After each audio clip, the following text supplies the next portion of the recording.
how do you hold the line on price when clients push back, particularly when you're competing with other agencies, other networks, and it did feel for a lot of years that it was all about price, and it was a bit of a race to the bottom, and it was all kind of, the industry was cannibalizing itself a little bit. So John, what's your tips there? Well, sadly, I think some of that's still happening. So I don't think we're seeing the end of that. I guess it builds on what we were saying earlier in terms of anchoring the conversation, the value that you believe as an agency bring to the table. And I think that's probably going to come up a lot today, as we're all trying to move away from the more legacy kind of models. So to Tracy's point, it comes late in the day. We're building a staffing plan. We're looking at and you're immediately having the wrong conversation. So I think, okay, the client's pushing back. The first thing is what can you do to bring the conversation back to value? It's very easy for a client to push back because they have benchmarks that suggest your hourly rates are too high, or the time it's taking your agency to deliver is more than the agency next door, which may or may not be true, but that's the tactic they'll use in response. Whereas, again, if you start to explore the value of what it is you're doing for the client at any given time and ask the right questions, you can get a better feeling for what's important to them. That might then lead to more guidance around what their budgets are. Again, we talked briefly about options earlier, but if the client's really pushing back, put 3 options on the table, because what you do then, you immediately start to get value on the table. The 3 options will be at 3 different price points with 3 different sets of, whether it's deliverables, hopefully not, but labor type plans, or ideally something that's more outcome related. But whatever way you do it, you're establishing a range of values and the fact that there are different outcomes or sets of deliverables against each of those price points. And then you can start to explore priorities, perhaps what really are the budget constraints. And then you just get the conversation back to more of an even playing field, which will help move the conversation forward as opposed to a client just telling you you're too expensive. And if I may, and people have perhaps heard me talk before, that apologies if this sounds like I'm repeating, but I think it's really important. There is no question now that procurement play a bigger role within their organisation. They have a seat at the top table. They have a bigger voice. With certain companies and certain brands, and I don't think it's right that I suggest which ones, but there's no question procurement have sometimes a deciding decision, but a much bigger decision in the outcome of a pitch. I'm talking about new business here. But I still believe in the majority of pitches, if you're having detailed conversations with clients, this is around strategic assignments rather than more tactical, then the client organisation has already decided, let's do it 2 ways. They've either already decided that you're the agency that they want to work with, and procurement have been charged with going to get the best possible price because they want that agency. If that's the case, then why on earth would you discount? Okay. Or I think less likely, but they see some value in negotiating with you. You haven't won, but they see some value in negotiating with you because they can then use that as leverage against the agency that they have decided to work with. In either of those 2 scenarios, it doesn't make any sense whatsoever to reduce your price. And when I say reduce your price, I mean discount. Absolutely, there's a dance to be done with procurement, but we need to reframe. I think one of the you said about takeaways. Let's remove the word discounting and talk about trading. That's what negotiating is. So if you're going to have to move from one price to a lower price, what is it you're securing in return? Is it less a lower level of outcome? Is it less work? Is it in exchange for a longer term contract or some protection against inflation? Whatever it might be, but you should be trading at every point rather than just discounting. I think when clients push back, that muscle memory is there as agencies where we want to win, we want to please our clients, and before we know it, there isn't an agency I've seen yet that doesn't have some kind of pricing sheet which starts with the price and then all of the discounts they're going to give in part to show the value of those discounts, which is good, right? To show the value you're giving to procurement, but very rarely are those discounts linked to securing something in return, and I think that's a real challenge for us. And what are you talking when you talk about securing something in return? What sort of things are you talking about? Well, it depends on the value of the give, right? On how much of a reduction you're making in price, but ultimately, if you're still delivering the same, if you're committing to deliver the same, let's try and talk about outcomes rather than anything else, then you should be securing something in return for that give, because ultimately that give is going to cost you something, probably margin. Okay. Tracy or Tia, anything you'd add there? Because this is what we're talking about. Is a way to define value, aren't we? I suppose. Exactly. So one of the things I was going to jump in is that, Mm. you know, what you should be doing is not comparing apples with apples. Not all agencies are the same, and not all ways that you present your pricing should be the same.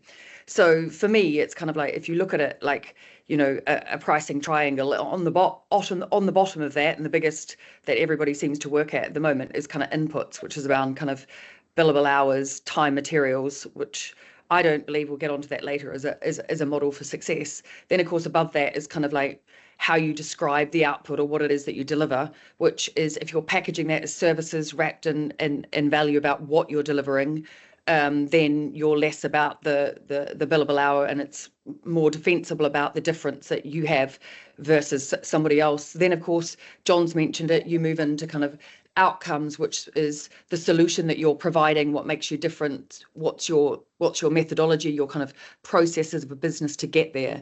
And then you can even go even further and kind of solutionize what you do, which is your special sauce, which cannot be compared to others. So the real challenge is taking kind of pricing, and maybe I look at it from a different perspective, because I come to all of this from kind of a, how would you get more, you know, pricing determines profit. How can you actually do that as a process that gives you more value to your business? That's certainly how I would compare it. Don't start a conversation with procurement about billable hours, roles, and rates, because that is the way that the agencies have already got to kind of the lowest common denominator. So we need to push up about outcomes, solutions, outputs. Certainly, the easiest discussion is, you know, this is what we deliver, not these are the people who are delivering it. Okay, Tia, do you do anything in terms of when you're advising your clients how they define value? Yes. So just on the trade-off, and that is, I think the trade-off is important also because of what we were saying earlier, which is, if you are discounting something and you don't take something back for that, the question then is, why didn't you offer this discount in the first place if you could do it, right? But so it's also for those optics of like, yes, you know, we can agree a different, but there needs to be something else that, you know, gives there, and it feels more like, what are we trading here? I think also on the value question, it's very, because I've worked across both media and creative, and this is changing now, but on media is much easier to talk about outcomes.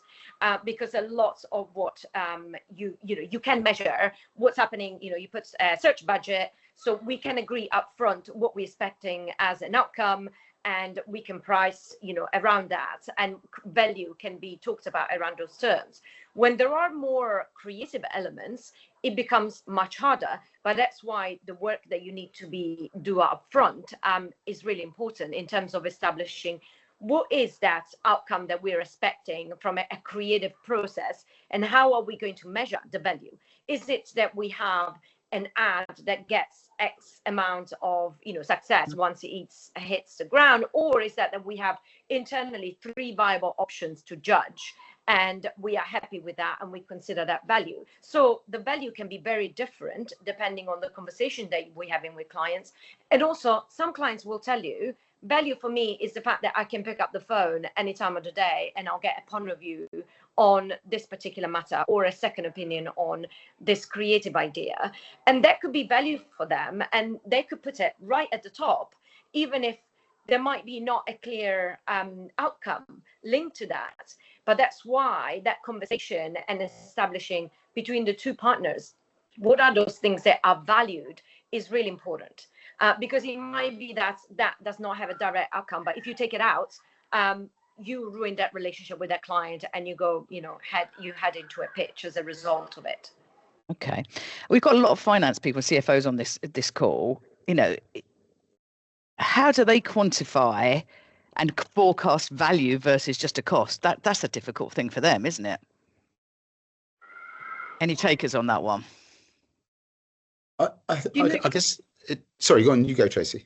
You know, one of these things, it's for me, it's kind of the, what is it that you price to the outside world, and what is it that it takes in your business to run and deliver that business? And I think what has invariably happened, and I think the model we've got to in pricing, certainly for inputs, time and material, was a lazy model. I know it sounds or feels difficult to move to outputs or outcomes because there's going to need to be more work within the business to discuss that. But I think we've genuinely got there because we haven't actually led from the front that says what is it that we need to power our agency as opposed and grow, as opposed to what do we need to cover our costs. I think as a cost is not a word that we should ever use with clients, and I think that's the same with why we now define it as value. What is value? What is the term of value? It's the how you package yourselves together on what you give the client as a reward for working with you. And I think that's really a lot of this is actually how we frame it and how we reference it. There's certainly things we can do, but I struggle with the communicating with the input to a client versus the output. But even internally, you still have to quantify that bit internally in the business. Certainly, if you're a finance person, don't you? That's still there, whether you're doing it outwardly. 100%, but that, in my humble view, shouldn't be shared with a client. We don't, in the creative world, we don't like the whole kind of productized approach. It's a scary word. Nobody likes it. But, the irony being is that a lot of agencies work for brands who sell products, and they have costs themselves and what makes up their products. You wouldn't walk into a Boots and compare one brand with another, put together the costs of those two ingredients and say, well, I'm now going to negotiate with you against, Nivea to Boots' own brand. Like, you wouldn't think for a second, like if you got to the till, somebody would start laughing at you. But it's not certainly what we take that as a way to work when we're within an agency business environment. I think you're right. Yes. The fact that we could it is almost considered the way you do it, that the profit that you make is pretty much should be the same right across the board. But if we think about it, the profit that you make, it should be based on how much that client values the problem that you're solving for them, right?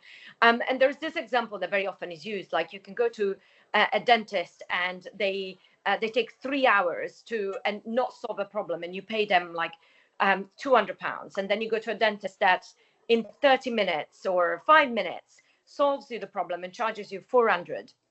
And then would you ever question them on the fact that you pay them 400 because they took 30 minutes? I mean, that's often how we talk about also what can you put on top of your, rather than the problem that I solved is so important to you, that is the value that you give it to it and that you are prepared to pay for, rather than what it cost me, because what it cost me is 20 years to become the greatest dentist that you can get there. And that partnership that I can bring to this, it means that you don't have to go and spend those 20 years and you get that expertise, which almost says like, you can't put a value on, but you can, because it's the value that the client puts on that problem solving, rather than, oh, you should make a margin of 30%. And if you're making a margin of 50%, it means I'm paying you too much. Getting out of that equation of like, well, no, actually, because if this is solving such a big problem for you, then there is almost no limit to what you will pay for it. How far are clients in that mentality versus you're making a 20% margin, that's too much? It feels like that's a bit of a shift from the current situation. Yes, it is. But I don't think it's necessarily, I think it was Tracy that made this point earlier. I think it's just because the way that it's always been, and that we have ended up educating clients in that perspective. Because if you can help clients with the questioning, right, and that we talked about, see what they put value on, that's if you make a margin of 50%, but for them it translates into a 10x result that they're getting in an area that otherwise they would never been getting, then it doesn't really matter. Because the two things are not comparable. It's like what we're making is a bit like, Meta now investing billions into some kind of AI companies that are going to power them up. Like, yes, they're investing that, but they're expecting like a 10x return on it. And I think that's what we need to drive the industry towards in order to get out of this. Otherwise, especially big networks will be struggling more and more. Mm-hmm. What do you think, Tracy? I mean, one of the things for me is that I think agencies have probably more leverage than they are led to believe. Procurement teams are motivated and rewarded to push prices down. I think Don said it initially.